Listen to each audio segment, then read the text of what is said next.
Estamos en el tema de la santificación, estudiando con el libro del Secreto de la Vida Cristiana, escrito por J.C. Ryle. Y habíamos hablado de la santificación. ¿Qué es la santificación? Es la obra del Espíritu Santo en la cual somos renovados a la imagen de Dios y somos capacitados paulatinamente para ir muriendo al pecado y viviendo para la justicia. De la semana pasada, ¿alguno recuerda algo de lo que vimos, de esas características de la santificación? ¿Alguna? A ver, ahí tenemos una. La santificación es el resultado de una unión vital con Cristo. ¿Alguien recuerda otra más? ¿Alguna otra? Sin ver la presentación, ¿verdad? Que la tenían ahí. ¿Qué más? ¿Alguien recuerda algo más? O de sus notas, si la tiene ahí.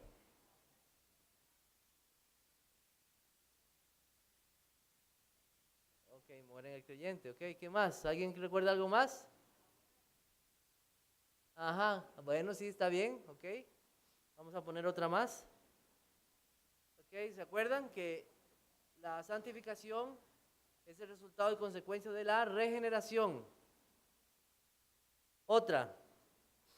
La santificación es una evidencia real, como lo dijeron ahora, del Espíritu Santo, ¿verdad? Mora en el creyente. Otra más. Que exactamente, que hay una elección, de que somos elegidos de Dios. Esos son los santos. ¿Qué más? ¿Quién recuerda algo más? Que el creyente es responsable. Muy bien, ya ahorita lo vamos a ver. La santificación es algo que siempre se deja ver, ¿recuerdan? Siempre se deja ver, no está escondido. Ahí está, la que acaban de decir, la santificación es algo por lo cual el creyente es responsable. ¿Qué más? ¿Alguna otra? Se desarrolla progresivamente, esa, muy bien, ahí está. La santificación admite grados y se desarrolla progresivamente. Ok, y hoy vamos a continuar con la 2 de este material. Ok, ahí está. La santificación depende en gran parte de los medios de gracia. ¿Se acuerda que habíamos visto esa última? Muy bien.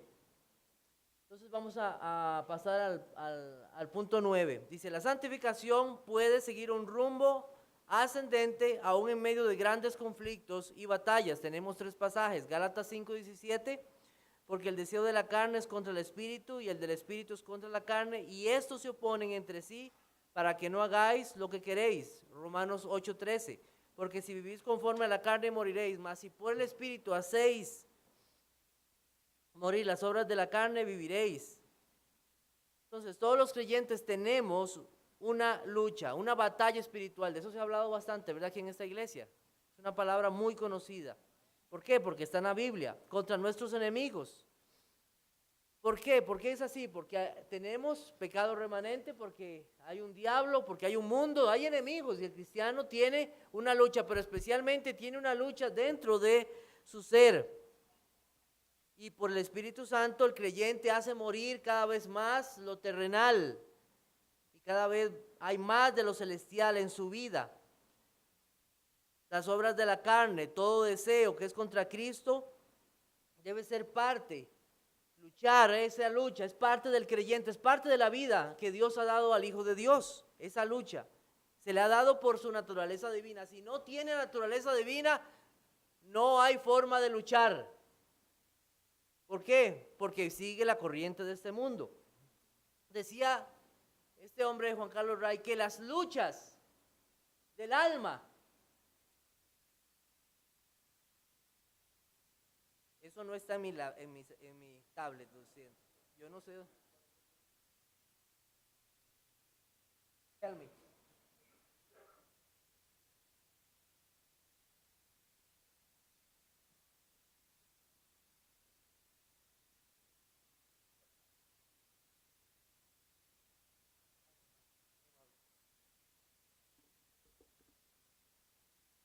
¿Ok?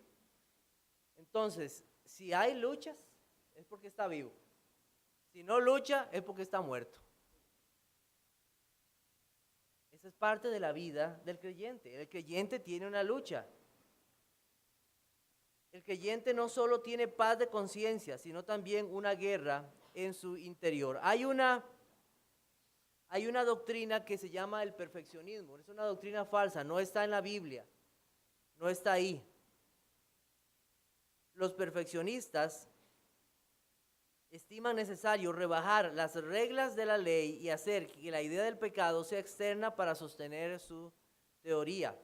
Entonces, eso es de lo que hablan ellos, es una falsa enseñanza. Vamos a ver algunas objeciones a esto. Proverbios 29, busquemos Proverbios 29.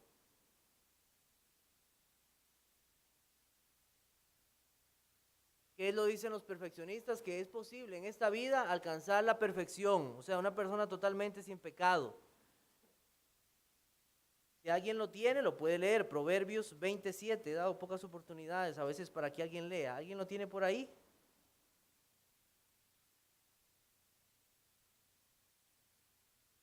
Proverbios 29, perdón, 29. ¿Quién lo quiere leer en voz alta? Ya, Eric, léalo, por favor.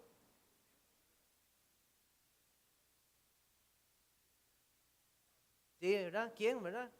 ¿Quién podría decir eso? O sea, no es posible. Los pelagianos, los católicos romanos, los armenianos, los wesleyanos y hombres también como Charles Finney son aquellos que dicen que los creyentes en esta vida alcanzan un estado que cumple totalmente con los requisitos de la ley actual. No es posible cumplirla totalmente. Nosotros no podemos en esta vida. Esta idea del perfeccionismo dice que entonces, que sí es totalmente posible. No es posible, pero sí hay un deseo en el cristiano por avanzar cada día más, por ser cada vez más como Cristo.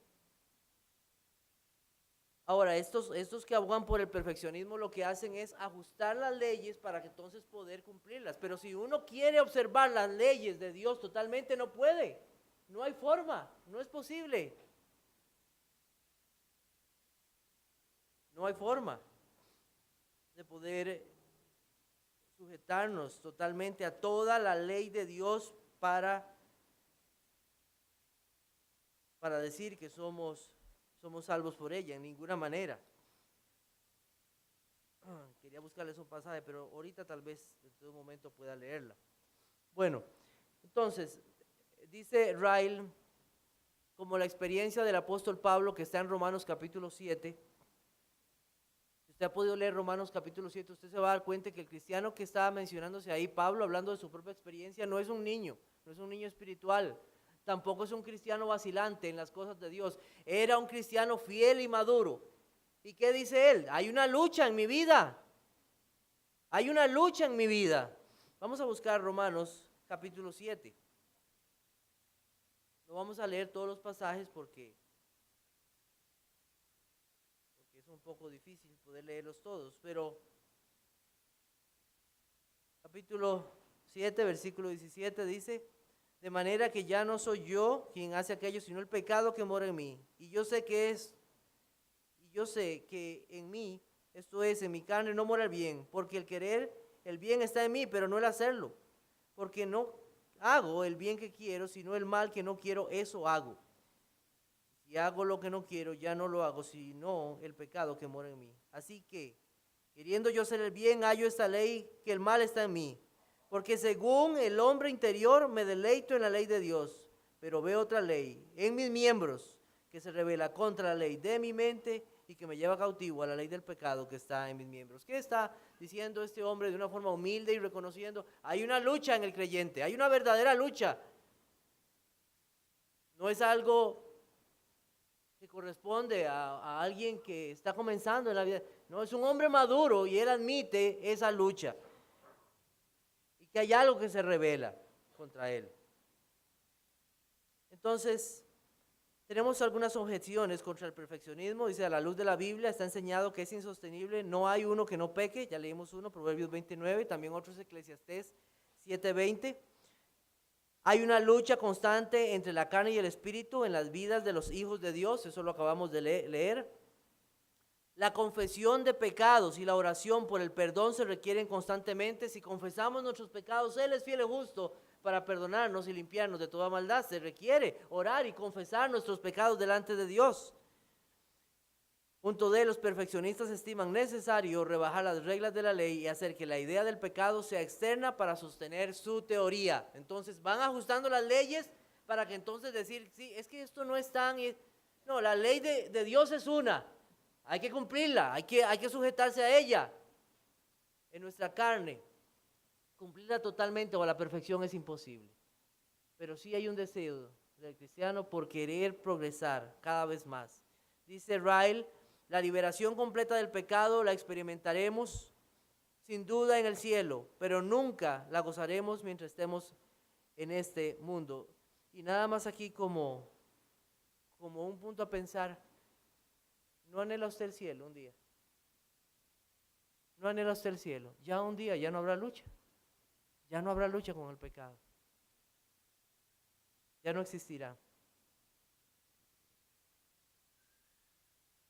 10. La santificación, aunque no justifica al hombre, agrada a Dios. Las acciones más santas de los creyentes, aún las más santas de los creyentes, ¿sabe con qué están manchadas? Con pecado. Y solamente son aceptadas delante del Señor por Jesucristo, nuestro Salvador. Pero aún así están manchadas, son imperfectas. Buscan honrar a Dios, buscan honrar a nuestro Salvador, pero están manchadas.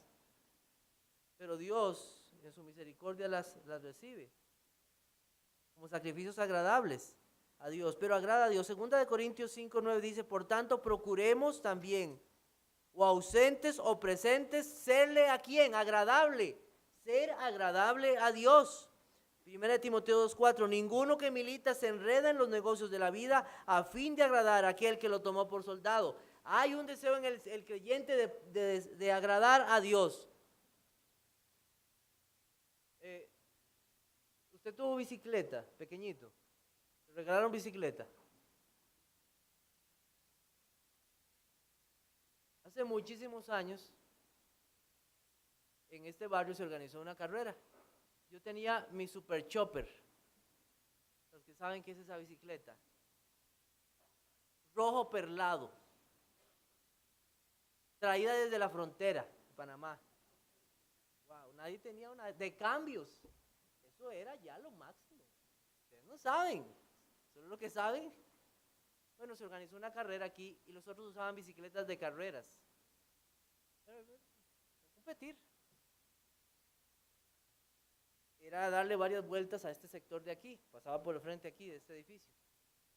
Bueno, doblaba ya por una esquina, ahí donde hay una panadería. No me dieron los frenos, hermanos. Ahí quedé contra la pared, como un mosquito. Mi papá fue, él no lo recuerda mucho, pero en mi mente sí está. La cadena se me había soltado, él me levantó, yo tenía una herida en la rodilla, él vio que no era tan serio. Arregló la cadena y me dijo, siga, puede seguir. Terminé la carrera, yo quedé último, pero la terminé. Mi papá se agradó que a pesar de mis intentos imperfectos, yo lo intentara. Dios ve la actitud del corazón. Dios ve la actitud del corazón. ¿Cuál es tu actitud delante del Señor? ¿Estás buscando agradar a Dios a pesar de las luchas, a pesar de todas esas cosas? Los padres se agradan de los esfuerzos de los hijos, aún siendo imperfectas, aún a pesar de nuestras imperfectas obras, que deben ser guiadas por la palabra de Dios, obviamente, y que Dios las puso de antemano para que anduviésemos en ellas. El que nosotros las hagamos va a mostrar muchas veces que no las hacemos como Dios quiere, pero Él se agrada de que busquemos agradarle, de que deseemos con el corazón, Señor, muéstrame cada vez más. Esta vez no lo hice como tú, pero ayúdame para que la próxima vez pueda hacerlo como a ti te agrada. Habrá un deseo. Dios se agrada como un padre amoroso de sus hijos. Eso es algo que nos llena el corazón. Dice Ryle, Dios mira el motivo el principio, la intención de sus acciones, no la cantidad o cualidad de las mismas. Qué bonito, ¿verdad? El motivo y el principio. Recuerda, ¿qué hay en tu corazón? ¿Qué te motiva a hacer esto? ¿Cuál es la intención? Dios mira la intención. Dios mira la intención. Aquella pobre viuda, dejando aquella poca cantidad, fue más bien vista a los ojos porque quería agradar a Dios con lo que tenía. Y aquellos que daban aquellas grandes ofrendas no fueron hombres que agradaron a Dios. Mira, Dios mira la actitud. Dios mira la actitud. Punto 11. La santificación nos será absolutamente necesaria en el gran día del juicio como testimonio de nuestro carácter cristiano. A menos que nuestra fe haya tenido efectos santificadores en nuestra vida, de nada nos servirá en aquel día que digamos que hemos creído en Cristo. De nada nos servirá si esta fe que profesamos en esta vida no ha tenido efectos santificadores. En nuestra vida de nada sirve. Como decía Ray, no es mejor que la fe de los diablos. Debe tener efectos santificadores en nuestra vida. Las obras demostrarán la verdadera profesión de nuestra fe. Una cosa es confiar en las obras y otra cosa muy diferente, comprobar por medio de las obras una verdadera fe.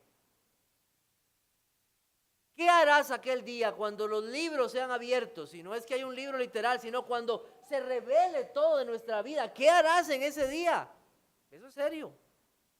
Cuando se revele la evidencia de una fe real y genuina, si hay o no hay.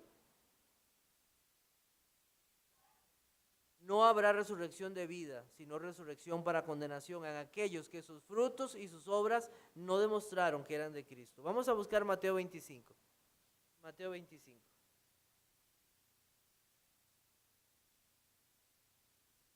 Al final les paso la presentación para que la tengan. Mateo 25, 37 al 40. Entonces los justos le responderán diciendo: Señor, ¿cuándo te vimos hambriento o te sustentamos o sediento y te dimos de beber? ¿Y cuándo te vimos forastero y te recogimos o desnudo y te cubrimos? ¿O cuándo te vimos enfermo o en la cárcel y vinimos a ti? Respondiendo el rey les dirá: de cierto os digo que en cuanto lo hicisteis a uno de estos mis hermanos más pequeños, a mí lo hiciste. Vean cómo comienza estas palabras del Señor. Les llama justos.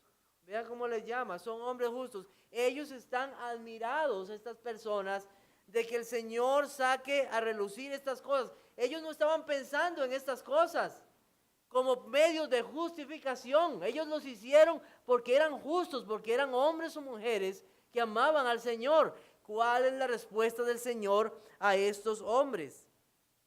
¿Cuáles estos? Dice: de cierto os digo que en cuanto lo hiciste a uno de estos mis hermanos más pequeños, a mí lo hicisteis. Pero ¿qué pasará con aquellos otros? Versículo 41, entonces dirá también a los de la izquierda: apartaos de mí, malditos, al fuego eterno preparado para el diablo y sus ángeles. Y si usted lee, estos que se mencionan aquí, sus obras no demostraron una verdadera fe, no demostraron que verdaderamente amaban y creían en Dios por sus hechos. Entonces, qué cuidado, la santificación será absolutamente necesaria en el gran día. Nuestras obras revelarán si verdaderamente somos o no somos hijos de Dios. La santificación es absolutamente necesaria como preparación para ir al cielo. Como preparación para ir al cielo. Tenemos varios pasajes ahí, Hechos 12:23, a la congregación de los primogénitos, que están escritas en los cielos. A Dios el juez de todos, a los espíritus de los justos hechos perfectos. Apocalipsis 21:27. No entrará en ella ninguna cosa inmunda o que hace abominación y mentira, sino solamente los que están inscritos en el libro de la vida del Cordero. Primera de Tesalonicenses 3:13, para que seamos afirmados vuestros corazones irreprensibles en santidad delante de Dios nuestro Padre en la venida de nuestro Señor Jesucristo con todos sus santos. No entrará cosa inmunda en los cielos. Nada inmundo. Nada. El cielo es un lugar santo. Sus ocupantes o habitantes son santos y sus ocupaciones en el cielo son santas. Nada inmundo entrará.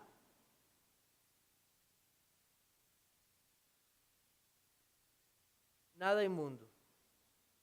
¿Cuántos están engañados que dicen, ay, voy a morir y voy a ir al cielo? Y sus vidas nunca reflejaron una verdadera vida de santidad. Para ser santos en la gloria, y quiero que nadie malinterprete estas palabras, estoy tomando de Ryle, pero en el contexto de lo que estamos hablando, dice, para ser santos en la gloria debemos ser santos en la tierra. Porque entonces, ¿qué vas a hacer en el cielo? Escuché de un comentarista que murió hace muchos años, no recuerdo el nombre, pero sí escuché el relato, de un humorista estadounidense que dijo que para qué el cielo, si ahí lo que vivían son un montón de personas aburridas. Prefiero el infierno, dijo ese hombre. No sabe lo que estaba hablando. Dijo, ¿me pueden leer el Salmo 23 porque no habla del infierno? No sabe lo que estaba hablando. Es un lugar santo y los que van allá son hombres y mujeres que han sido santificados y quieren las cosas del Señor. El creyente no solo ha sido redimido por la obra de Cristo, limpiado de sus pecados, sino que por el Espíritu Santo ha sido santificado y continúa en santificación. ¿Qué hará una persona que no ha sido santificada en el cielo? Si su anhelo no es Cristo y aquel que es sin pecado, aquel que es puro, ¿qué hará? ¿Qué hará si en esta vida no caminó con Cristo? ¿Cómo caminará la eternidad? ¿Cómo va a ser? Si nunca se vistió del carácter de Cristo y al que va a conocer es a Cristo, ¿cómo hará? Es una de las razones por que el impío no entiende lo que es para el cristiano un día estar con Cristo en la gloria por siempre. Para el impío eso es algo ilógico. ¿Qué va a hacer? Porque solo piensa en las cosas de esta vida. Porque para él el mundo y sus pecados y sus anhelos es su vida. Pero para el cristiano Cristo es su vida. Entonces, los herederos de la herencia eterna se comportan en esta vida santamente, en toda nuestra manera de vivir, dice la Biblia. Se conforman no al mundo, se conforman a la palabra de Dios. No se conforman a Satanás, sino se conforman a su Padre Celestial. Entonces es algo importante para considerar. Hay algunas excepciones, he escuchado algunas excepciones, pero regularmente y la mayoría, por lo menos los que yo me como en un plato, esos peces no pueden vivir fuera del agua. Todo pez fuera del agua va a morir. Un águila encerrada, ¿qué hace un águila encerrada? Uno quiere ver sus alas extendidas y libres. ¿Se pueden imaginar una lechuza volando a mediodía? ¿Qué hace una lechuza volando a mediodía? Perdón. Eso sí está bien raro, ¿verdad? Una lechuza volando a mediodía. O sea, cada uno vive en su hábitat, es lo que estoy diciendo, en su medio. El cristiano tiene una vida cristiana, una vida santa, y un día heredará esa vida santa por siempre. Entonces, si no anhelas una vida santa en esta vida, ¿cómo esperas algo allá? Esas son evidencias que deben hablar a nuestro ser. Vamos a hablar entonces de evidencias visibles de la santificación. Evidencias visibles de la santificación. La verdadera santificación no consiste en un mero hablar sobre religión. evidencias. No consiste hablar solamente de religión. Dice 1 Juan 3:18, hijitos míos, no amemos de palabra ni de lengua, sino de hecho y en verdad. Es impresionante la cantidad de personas que llegan a las iglesias, y aún en esta iglesia, que escuchan de hablar del evangelio, que escuchan hablar de las doctrinas de la gracia, de la reforma, de Calvino, y hablan de religión, y hablan muy bien. Se comportan externamente como creyentes, pero no hay vida en ellos, no hay vida. Recordemos que las virtudes del creyente se pueden imitar. ¿Se acuerdan que habíamos hablado de eso? Se pueden imitar falsamente. ¿Cuáles son unas características de aquellos que hablan de religión? Lo hablan de forma fría. Lo hablan como si fueran catedráticos, pero no hablan de una forma personal, de que Cristo es mi vida. Yo he escuchado personas hablar de Jesucristo, del Hijo de Dios, de esto, del otro, pero cuando son confrontados a la verdad, ama usted a Cristo, Cristo es su Salvador, es su Señor, no pueden decirlo de una forma sincera y real, solamente de una forma fría. El amor de muchos es de palabras y no de hechos. Muchos llevan un cristianismo político. Eso es nada más, hago cosas o ayudo a personas porque sé que en algún momento eso que yo le hice a ese me va a servir para mis planes futuros. Un cristianismo político, saludo a aquel porque estar con aquel me va a servir algún día, le ayudo a aquel. El cristiano no es así. No vivimos una religión de palabras, sino de hechos verdaderos.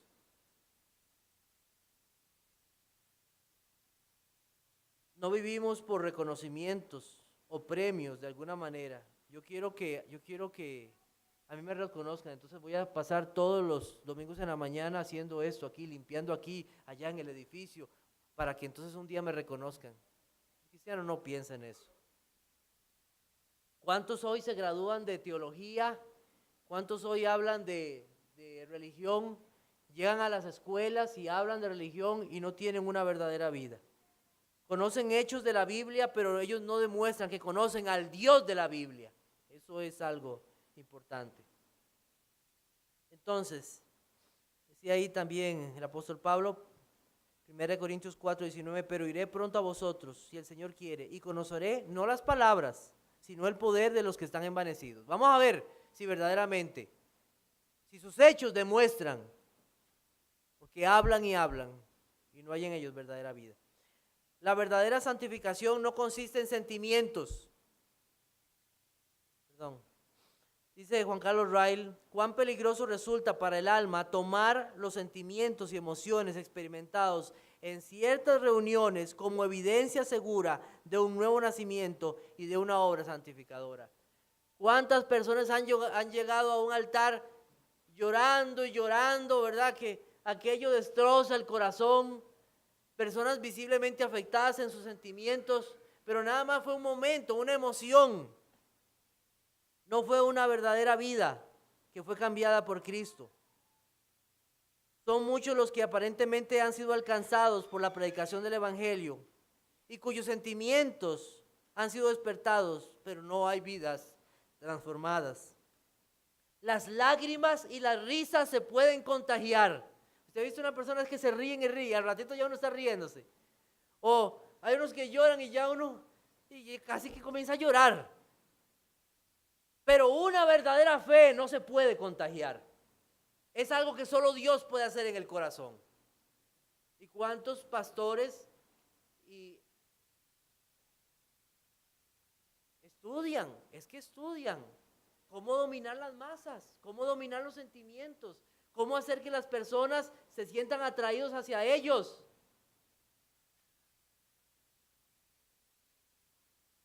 No soy un seguidor de D.L. Moody, pero fue un hombre piadoso. Una vez un hombre borracho se acercó a él y le dijo, Pastor Moody, soy uno de esos convertidos. Y el pastor Moody le dijo, sí, Yo creo que sí eres uno de mis convertidos, porque si fuera uno de los convertidos del Espíritu Santo estaría sobrio.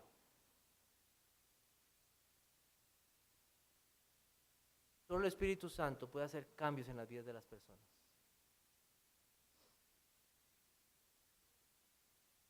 Estos engañadores ofrecen una paz momentánea, problemas diversos de índole social, económico, sentimental. Proclaman paz, paz, pero no hay verdadera paz.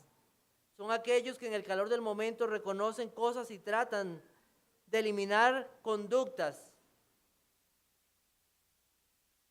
pero no hay una verdadera fe, no hay arrepentimiento. Esos vuelven prontamente a su condición anterior y peor, se revuelcan más en el cielo.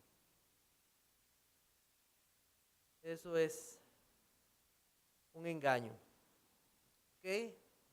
La verdadera santificación no consiste en un mero formalismo y devoción externa. Vamos a buscar Mateo 23. Mateo 23.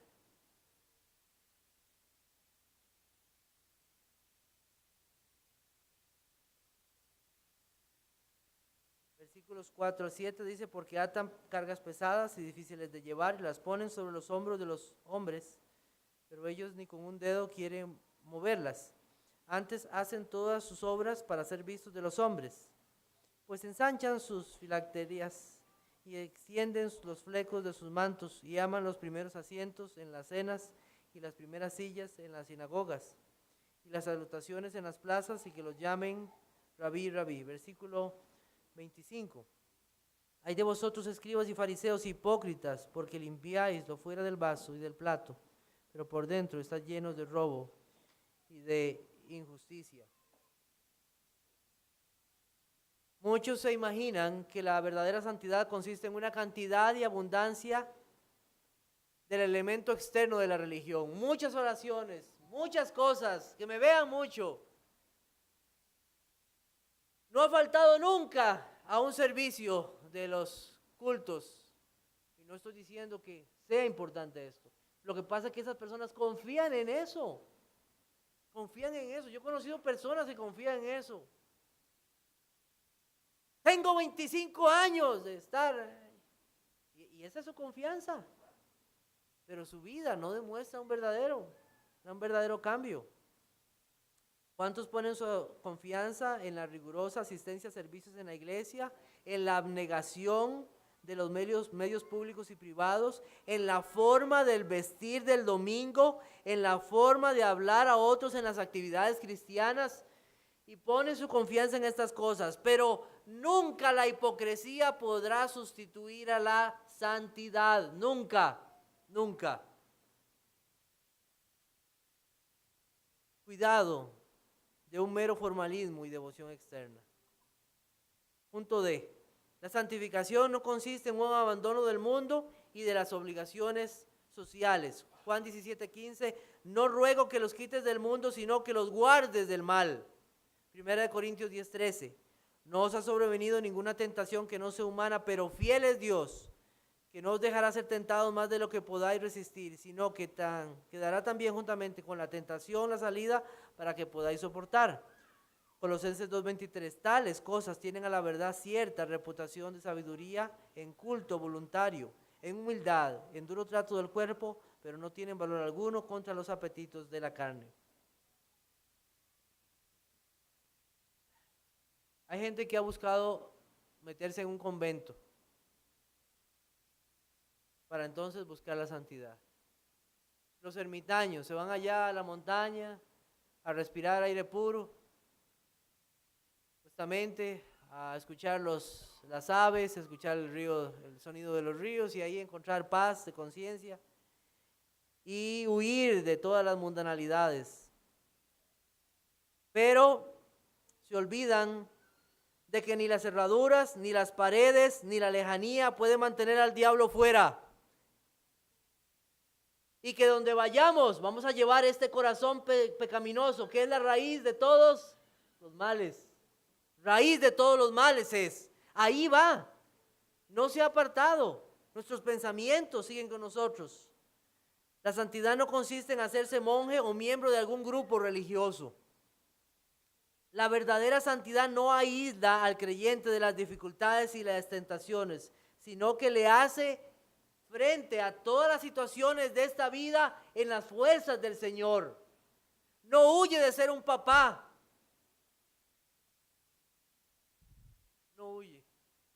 A pesar de lo duro que puede ser un padre o ser una madre, a pesar de lo duro que puede estar un matrimonio siendo un esposo o una esposa, no lo abandona porque sabe que debe honrar a Cristo en esas cosas.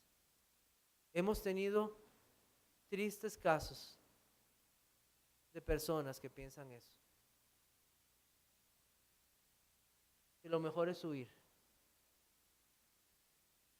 Qué terrible. El cristiano es valiente en el Señor, enfrenta las cosas en el poder de Cristo.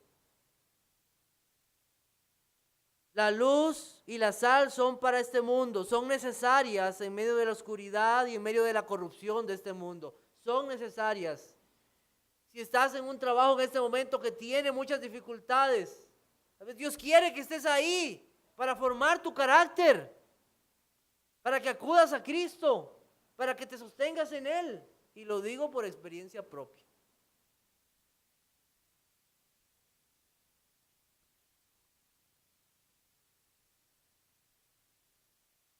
Pido al Señor fuerzas para no ofenderlo a Él y no ofender a otros.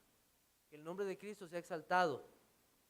El hombre o mujer que glorifica a Dios no es el que se esconde en la cueva, sino el que como jefe, como empleado, como padre, como madre, como esposa o esposo, como hijo o hija, desempeña sus funciones para la honra y la alabanza de Dios. Ahí sigue adelante en Cristo, en la situación que esté. No consiste en el abandono del mundo y de las obligaciones sociales. La santificación no consiste en obrar de vez en cuando acciones buenas. Me acuerdo cuando yo era maestro de niños. Me acuerdo cuando yo iba con los hermanos a repartir tratados. ¿Hoy tenemos repartición de tratados? Amén. Me acuerdo cuando yo iba y ayudaba a aquellos. ¿Y hoy qué? ¿Qué pasó con ese cristianismo? ¿Qué pasó con esos deseos de hablar de Cristo a otros? ¿Por qué atrás? ¿Por qué quedó ahí? ¿Acaso Cristo no debe ser más precioso para usted cada día? En todo momento el creyente desea hacer bien, en la casa como fuera de la casa, en el trabajo como fuera de él, en la reunión del pueblo de Dios del día domingo, que es un día para mostrar misericordia aún más, pero no se olvida que existen otros días en los cuales debemos hacer misericordia también. La Biblia nos cuenta de un rey llamado Herodes que capturó a Juan el Bautista. Y saben que Juan, este hombre Herodes, le gustaba escuchar a Juan el Bautista y lo mantenía ahí retenido y no lo mataba. Y wow, qué bueno, ¿verdad? Pero finalmente le mató, ¿verdad?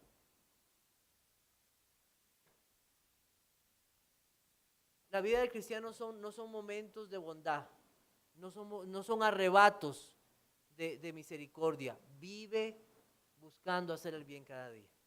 Busca hacer el bien. Somos cristianos de 24/7, con todo el corazón y toda oportunidad para hacer bien.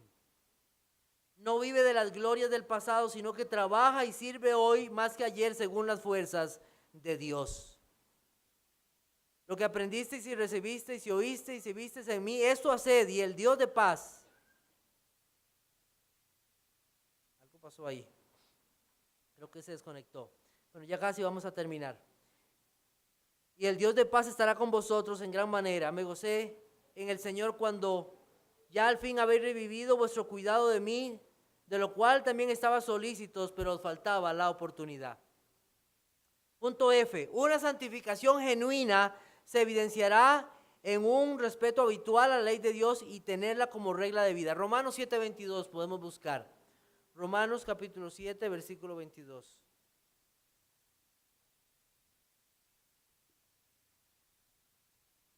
Romanos 7:22.